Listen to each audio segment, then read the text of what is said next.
자, 지난주에 읽었던 예루살렘의 아이히만의 저자인 한나 아렌트가 했던 말 중에 확실한 것을 피하라는 말이 있더라.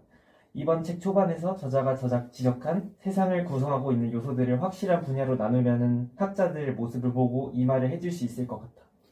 애초에 사회, 정치, 과학이라는 범주 자체도 인간이 만들었고 인간들 사이에서의 원활한 소통을 위해 규정해 놓은 게 아닐까? 언론에서 나눠놓은 범주를 대중이 접하게 되면서 무의식적으로 분류된 카테고리가 뇌리에 박히게 되는 것 같아. 너의 말을 듣고 우리도 이 무의식적인 분류로 다른 것이 될 수 있는 잠재력을 가진 존재들을 우리가 억제하고 있는 게 아닐까라는 생각을 하게 되더라고. 우리 역시도 사회로부터 그런 취급을 받고 있는지 생각해야 될 것 같아. 맞아, 이제 한 사람이 가지고 있는 무수한 잠재력을 이제 신분이나 직업 등과 같은 분류로 제한해버리고 있는 건 좀 아닌 것 같아. 이러한 분류 체계를 초월해야 이제 우리가 진정으로 되고 싶은 모습을 찾을 수 있을 것 같아. 나는 또 이 책을 읽으면서 이제 인류학자들이 인간에 대해 연구할 때 생기는 모순점들이 우리가 생각해봐야 할 가장 큰 문제점이라고 생각을 했어. 이제 비단 건축에서뿐만이 아니라 어떤 분야에서도 적용될 수 있는 이야기라고 생각을 해. 맞아. 다른 사람들을 연구할 때에는 비판적이고 거리를 두고 연구를 하면서 정작 자신의 연구할 때에는 온갖 이유를 붙여가며 거리를 두고 연구하려고 하지 않잖아. 연구를 하려고 하지 않잖아. 그래서 이건 우리들도 자주 하는 실수라고 생각해. 그럼 이제 우리가 설계하는 데 있어서 이제 라투르가 말한 자연과 문화의 하이브리드를 만들어내려면 어떻게 해야 할까? 번역과 정화를 그대로 설계해서 적용하기에는 좀 다른 점이 있는 것 같아서. 내 생각에는 우리가 설계를 하면서 그대로 적용될 수 있을 것 같아. 번역의 작업을 통해 우리가 따로따로 생각하기 쉬운 여러 고려 사항들과 요소들을 하이브리드로서 한데 묶고 정화의 실천을 통해 계속해서 분할을 수립하는 과정을 항상 생각하면서 설계를 해나가야 된다고 봐. 나는 이 글이 이분법적 사고에 대한 비판을 담는 글이라고 생각했거든. 그래서 이 글은 서로 상반되는 요소인 자연과 사회, 인간과 비인간 등을 이분법적으로 완전히 분리하여 생각하는 것이 아니라 연결망이라는 개념을 통해서 그 요소들이 서로 복합적이고 상호작용하는 관계로 인식해야 한다고 얘기를 하는 것 같았어.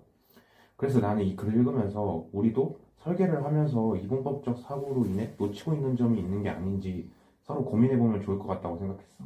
나는 이제 이 글의 저자가 이제 자연과 사회의 관계를 분리하여 생각하는 것에 대해 비판하는 것처럼 이제 우리도 설계를 할 때 건물과 자연의 상호작용을 좀 더 깊게 고민해보는 게 좋을 것 같아.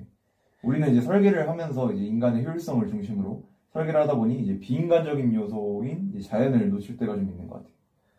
나는 과학과 정치의 상호작용처럼 과학과 건축의 상호작용도 설계를 하며 고려해보면 좋을 것 같아.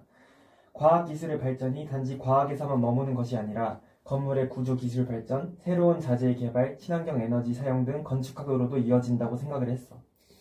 나는 우리가 이번 미술관 설계를 하면서 이분법적인 사고에 빠져서 전시 공간과 고용 공간을 너무 분리해서 생각하고 있는 건 아닐까 생각이 들어.